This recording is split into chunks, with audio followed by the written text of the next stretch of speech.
मेरे सामने आपके समक्ष एक बहुत ही ख़ास शख्सियत मौजूद हैं जिनका नाम है सैयद नसीरुद्दीन चिश्ती साहब।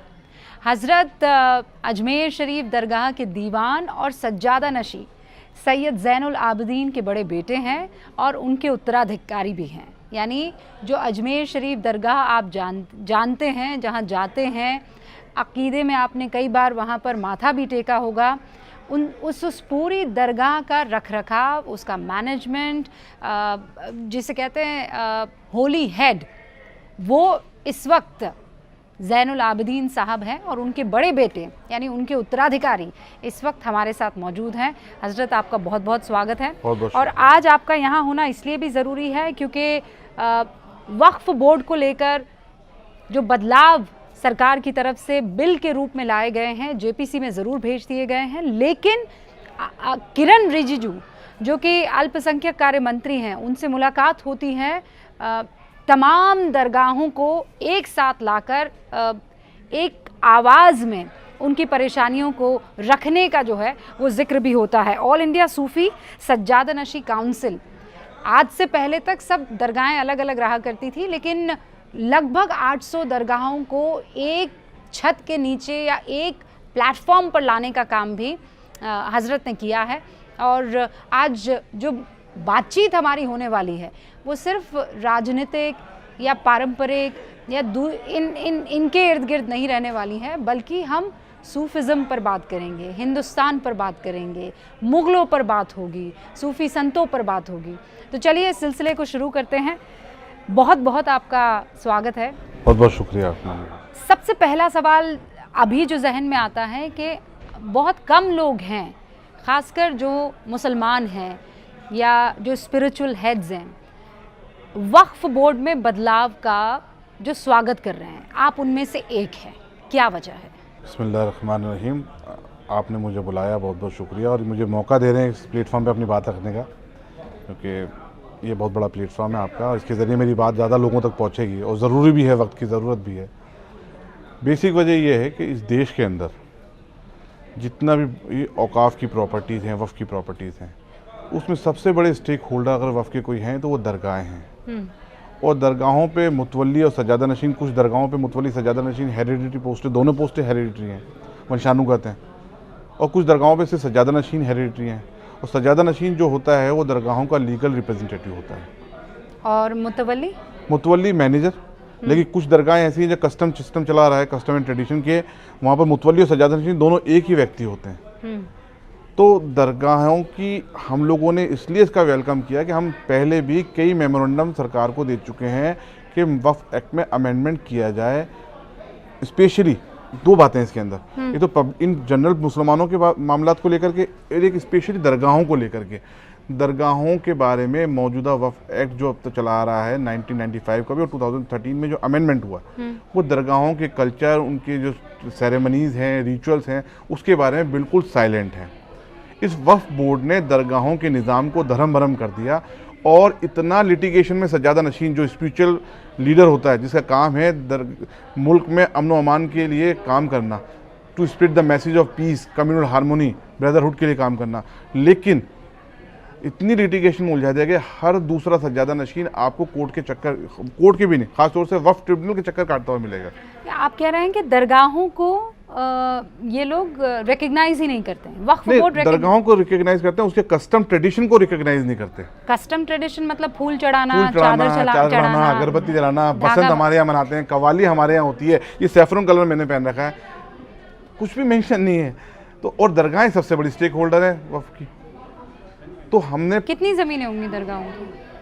अलग अलग दरगाहें हैं, मैं समझता हूँ पर दरगाहों को अगर आप देखोगे तो हज़ारों बीघों के अंदर हर दरगाह के पास ज़मीनें हैं। मुग़लों के दौर से, उनसे पहले से, और मुग़लों ने नहीं, हिंदू राजाओं ने भी हमें दरगाहों को ज़मीनें दी हैं। तो ज़मीनें हैं, बात वो इशू नहीं है, बात प्रॉपर्टी है उसकी नहीं, लेकिन कम से कम हमारे राइट तो रिकॉग्नाइज हो, हमारी पोजीशन रिकॉग्नाइज हो, हमारे कस्टम ट्रेडिशन रिकॉग्नाइज हो। हम प्रॉपर्टी के लिए नहीं लड़ रहे हैं, हम लड़ रहे हैं हमारे वजूद के लिए। सज्जादा नशीन का वजूद, दरगाहों के कस्टम ट्रेडिशन, कवालियों का, चादर चढ़ाने का, फूल का एक सूफी ट्रेडिशन है कि इंडियन मुस्लिम अलग मुस्लिम है, इंडियन ट्रेडिशन बिल्कुल अलग है। हमारे यहाँ पर कवाली भी होती है, हमारे यहाँ चादर भी चढ़ती है, हमारे यहाँ फूल भी चढ़ाते हैं। तो अब वक्फ बोर्ड के अधिकारी कहते हैं कि साहब हमारे यहाँ तो ऐसा कोई प्रोविज़न है ही नहीं। और मुतवल्ली है अच्छा उस पर सबसे बड़ी बात देखिए, दरगाहों की इनकम में से 7% जरूर ले रहे हैं वो लोग। अच्छा, लेकिन हमारे कस्टम ट्रेडिशन को रिकॉग्नाइज नहीं कर रहे हैं। तो वो क्या कहते हैं, ये कस्टम और ट्रेडिशन वो मानने से क्यों इनकार करते हैं? कोई एक्ट साइलेंट है, वो कह क्या सकते हैं, एक्ट साइलेंट है क्या? इसलिए हम लोगों ने मेमोरेंडम गवर्नमेंट को दिए कि एक दरगाह बोर्ड अलग से बना दिया जाए, या इसके अंदर एक प्रोविजन रख दिया जाए एक्ट में कि दरगाहों के कस्टम ट्रेडिशन, सजादा नशीन कौन होगा, क्या ट्रेडिशन है, उसका सक्सेशन कैसे होता है और क्या क्या रसूमात होती है। वो क्योंकि दरगाह ख्वाजा साहब एक्ट में सेक्शन 15 है कि चिश्तिया सेक्ट की जितनी रस्म रिवाज है, कस्टम ट्रेडिशन है, उसको फॉलो किया जाएगा। क्योंकि हमारा दरगाह अजमेर शरीफ की दरगाह का एक्ट अलग बना हुआ है। हाँ, वो एक्ट नंबर 36 वो 1955 के अंदर नहीं आता। नहीं, वो अलग है बिल्कुल। तो उसमें तो एक प्रोविजन दिया हुआ है। अदर दरगाहों को क्या होगा, वहाँ कहीं नहीं है। इन बातों को लेकर के हमने पहले भी हुकूमतों के सामने दिए थे, अभी मौजूदा हुकूमत के सामने हमने कम से कम 3 से 4 मेमोरेंडम दिए हैं। पिछली 5-6 तारीख को मैं आया था यहाँ पर, तो मैंने NSA साहब से रिक्वेस्ट की थी, मैं उनके पास भी गया था। उन्होंने बहुत पेशेंटली हमारी बात को सुना और हमने उनको एक मेमोरेंडम दिया ताकि हमारी बात प्रधानमंत्री तक पहुँचाएं। उसके बाद में हम किरण रिजिजू साहब से मिले उनके घर पे, उनसे भी हमने रिक्वेस्ट की थी। लेकिन शायद ये बिल बन के तैयार हो चुका था और अब ये बिल जॉइंट पार्लियामेंट्री कमेटी में जा चुका है। तो हमने सबसे पहले इस बिल का वेलकम किया, क्योंकि अब दरगाहों का एस्पेक्ट तो बिल्कुल अलग है। हम दूसरी एक पब्लिक इन जनरल मुस्लिम्स की बात करते हैं। हाँ। तो वक्फ बोर्ड से कौन नहीं जानता कि वक्फ बोर्ड कितना करप्शन हो रहा है। नहीं, पर चिश्ती साहब उस मसले पर आप आएँ, उससे पहले मैं ये जानना चाहती हूँ कि ये जो वक्फ बोर्ड है, अब इसमें अजमेर दरगाह शरीफ भी आएगी या इसका निज़ाम अलग से चलता है? नहीं, इसका निज़ाम ये वक्फ देखिए, हिंदुस्तान में से अजमेर दरगाह को छोड़ के जितने दरगाह हैं वो स्टेट वक्फ बोर्ड से गवर्न होती है। हाँ। अजमेर शरीफ की दरगाह डायरेक्ट सेंट्रल गवर्नमेंट से गवर्न होती है, माइनॉरिटी मिनिस्ट्री के जरिए, जो एक्ट नंबर 36 1955 के तहत उसका मैनेजमेंट होता है। तो फिर जो लोग इसकी मुखालिफत कर रहे हैं, वो चिश्ती साहब आपसे सवाल कर सकते हैं, तो फिर आपका क्या वास्ता इसमें, आपका क्या लेना देना, आप क्यों? बिल्कुल, मैं बताऊँ, दरगाह ख्वाजा साहब एक्ट में भी कई प्रोविजन ऐसे हैं जिससे हम लोगों को काफ़ी दुश्वारी होती है। वो एक एक्ट जो है वो पेपर एक्ट बन के रह गया है। सही तरीके से जिस तरीके से मैनेजमेंट होना चाहिए वो वहाँ पर भी नहीं हो रहा है। आप वहाँ पर जो स्टेक होल्डर्स हैं उनसे बात कर सकते हैं। एक स्टेक होल्डर मैं हूँ, एक दूसरे स्टेक होल्डर वहाँ के खुद्दाम हैं, तीसरे स्टेक होल्डर दरगाह कमेटी है। हम चाहते हैं हमारे यहाँ की कमेटी भी ऐसी आए जिसमें हाई कैडर के लोग हों, पढ़े लिखे लोग हों, MP हो, सिटिंग MLA हो, सिटिंग SP, वहाँ के जो सुप्रिटेंडेंट ऑफ पुलिस होते हैं वो हो, सिटिंग डिस्ट्रिक्ट मजिस्ट्रेट हो। देखिए, अजमेर दरगाह से भी तो मैसेज आता है और हम ये चाहते हैं कि अजमेर दरगाह के अलावा पूरा हिंदुस्तान की दरगाहों का एक एक्ट ही अलग बना दिया जाए। लेकिन असदुद्दीन ओवैसी साहब ये कहते हैं कि ये मुसलमानों पर हमला है, उन पर अटैक है, जानबूझकर उनको मार्जिनलाइज करने की कोशिश है। क्यों कोई दूसरे कौम का या दूसरे धर्म का शख्स जो है वो इन कमेटियों में शामिल हो, इस बोर्ड में शामिल हो? बहुत अच्छा आपने सवाल किया। मैं उनके जवाब में कोई रिप्लाई देना नहीं चाहता। वो एक रेस्पेक्टेबल मेंबर हैं, मेंबर ऑफ पार्लियामेंट हैं, उनको ऑब्जेक्शन करने का राइट है और उन्होंने अपनी बात रखी है। मैं अपनी बात रखना चाहता हूँ, मैं उनसे इत्तेफाक नहीं रखता। क्यों? आज कलियर शरीफ की दरगाह हिंदुस्तान की एक प्रोमिनेंट दरगाह में आती है, साबिर पाक की दरगाह, साबिर पाक, अली अहमद।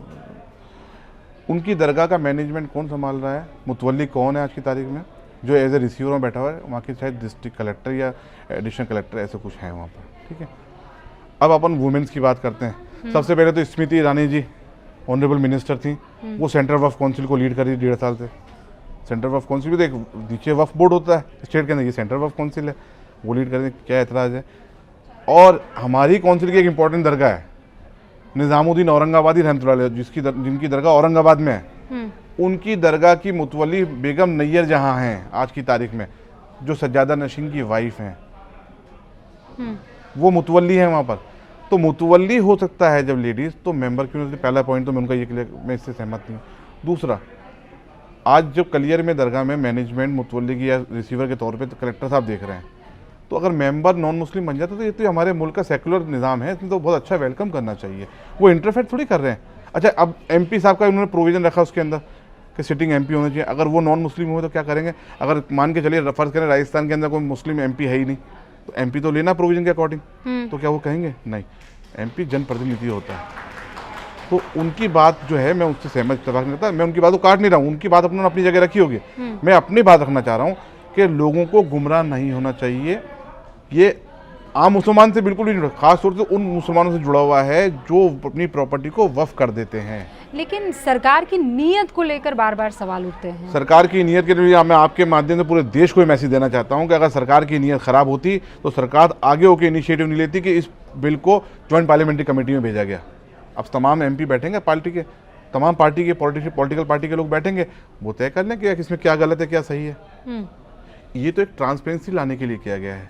क्या देखिए, जब आप बहसीत, आप तो खुद मुसलमान हैं, आप मुझे बताएं, वफ़ की गई प्रॉपर्टी, अल्लाह वफ़ अल्लाह, दो तरह का वफ़ ना, वफ़ अल्लाह, तो डेडिकेट करने वाले का सिर्फ मकसद ये होता है कि मैंने ये प्रॉपर्टी अल्लाह की राह में दे दी, अब इसका इस्तेमाल सिर्फ और सिर्फ इस प्रॉपर्टी का इस्तेमाल या इसकी आमदनी का इस्तेमाल फलाह बहबूदी के काम में लेना चाहिए, गरीब गुरबाओं के लिए, यतीम बच्चों की शादी के काम में है, बच्चों की एजुकेशन के काम में है, लोगों के घर बने।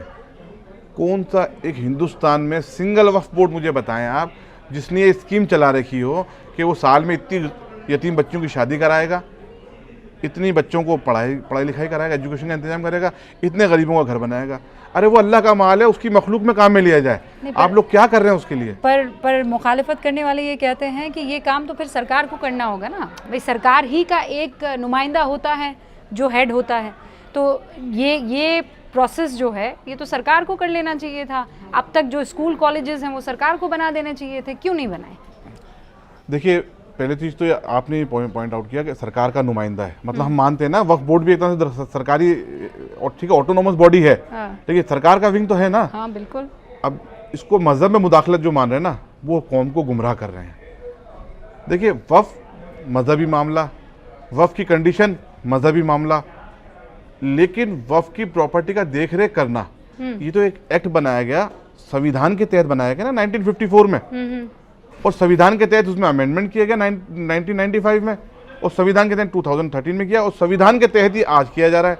तो अब ये मजहब का मामला कैसे हो गया? ये तो एक एडमिनिस्ट्रेटिव मैटर है कि दरगाह की या औकाफ की प्रॉपर्टी को कैसे मैनेज किया जाए और उसके प्रॉपर्टी की जो इनकम है उसको सही तरीके से कैसे यूटिलाइजेशन किया जाए। तो आप ये मानते हैं कि इस एक्ट के आ जाने के बाद ये जो करप्शन, एक तो मैं चाहती हूँ आप करप्शन पर भी बात करें, जिस तरीके से वक्फ के पास ज़मीनें हैं, मतलब हमारे आर्मी और रेलवे के बाद तीसरे नंबर पर वक्फ की प्रॉपर्टीज़ आती हैं, तो उस लिहाज से तो आज मुसलमान का बच्चा जो है वो किसी परेशानी से नहीं जूझना चाहिए था, पढ़ाई लिखाई उसकी हो जानी चाहिए थी, बच्चियों को दर दर ना भटकना पड़ता, बेवाओं को, यतीमों को ना परेशान होना पड़ता।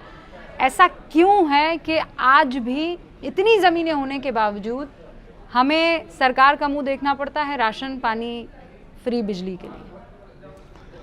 बिल्कुल, मैं आपकी बात से सहमत हूँ। इतनी अगर प्रॉपर जो प्रॉपर्टी देखी जाती है वक्फ बोर्ड की, 9 लाख हेक्टर बता रहे हैं या 9 लाख प्रॉपर्टीज़ हैं, और अगर उसकी आमदनी मानी जाए तो मैं समझता हूँ हज़ारों करोड़ में होने चाहिए। ऑफिशियल आंकड़ा कितना मुझे भी नॉलेज नहीं है, लेकिन सही बात है उस पैसे पे सिर्फ हक गरीबों का है, और गरीबों में मुस्लिम कम्युनिटी का। तो देश के मुसलमानों को ये समझना होगा कि ये पैसा आपके काम आना चाहिए जो आज तक नहीं आया। ये सिर्फ वक्फ बोर्ड के जो ऑफिस बेरर्स है, उन्होंने कहते हैं लैंड माफियाओं के साथ मिल करके खुद के पैसे बनाए और लैंड माफियाओं को अमीर कर दिया। तो होता क्या है, करते क्या है, अगर मुझे आप समझा पाए तो? नाम मत लीजिए, पर अगर वक्फ बाय यूजर की जैसे हम बात करते हैं, कैसे वक्फ बाय यूजर कुछ हद तक तो ठीक है और कुछ हद तक उसका बेजा इस्तेमाल किया जाता है। कैसे होता है? अब किसी को देख लिया हमने, ये लैंड खाली पड़ी है, हाँ, ये वक्फ बाय यूजर का प्रोविजन बता रहा हूँ आपको, सेक्शन 14। तो अधिकारियों से उन्होंने लाइजनिंग कर ली लैंड माफियाओं ने, थोड़े दिन तक उसका इंस्पेक्शन करवाया, इंस्पेक्शन करा करके जाहिर सी बात है सीईओ और उनको सबको मैनेज किया गया, और उस प्रॉपर्टी को क्या नाम है उनसे मैनेज करके उसको नोटिफाइड करा दिया उसने, और फिर बाद में अपने मिलने वालों को उसको रेंट पे दिलवा दी, लीज पे दिलवा दी, वक्फ बोर्ड से प्रोविजन है, दिलवा दिया। तो ये पूरा, और उस प्रॉपर्टी पे वो मॉल चल रहा है, उस प्रॉपर्टी पे कॉमर्शियल एक्टिविटी चल रही है, और पैसा ओरिजिनल रसीद ये इसकी ऑथेंटिसिटी क्या है कि आप अपने यहाँ से रिसिप्ट तो उनको 500 रुपये महीने की दे रहे हो, और हो सकता है आप लोग उनसे 2000 रुपये महीना ले रहे हो ब्लैक में, और ये तो बहुत छोटा अमाउंट, बहुत छोटा अमाउंट। में तो एक एग्जांपल दे रहा हूँ, हाँ। हम तो ये मैटर तो करोड़ों अरबों रुपए का है, मैं एक छोटा सा एग्जांपल दे रहा हूँ आपको, और ये होता है, बिल्कुल होता है। आपको कोई कॉलेज, कोई यूनिवर्सिटी, कोई अस्पताल ऐसा याद पड़ा है जो कहीं नहीं है हिंदुस्तान में वक्फ के द्वारा कोई बनाया गया हो? तो मेरे को मैंने पिछले 10 दिन से पूरे लोगों से इंक्वायरी करी, मालूमात करी कि कोई वफ़ का स्कूल चल रहा है, वफ़ का कोई इदारा चल रहा है, मेडिकल कॉलेज चल रहा है, कहीं पर भी कुछ नहीं।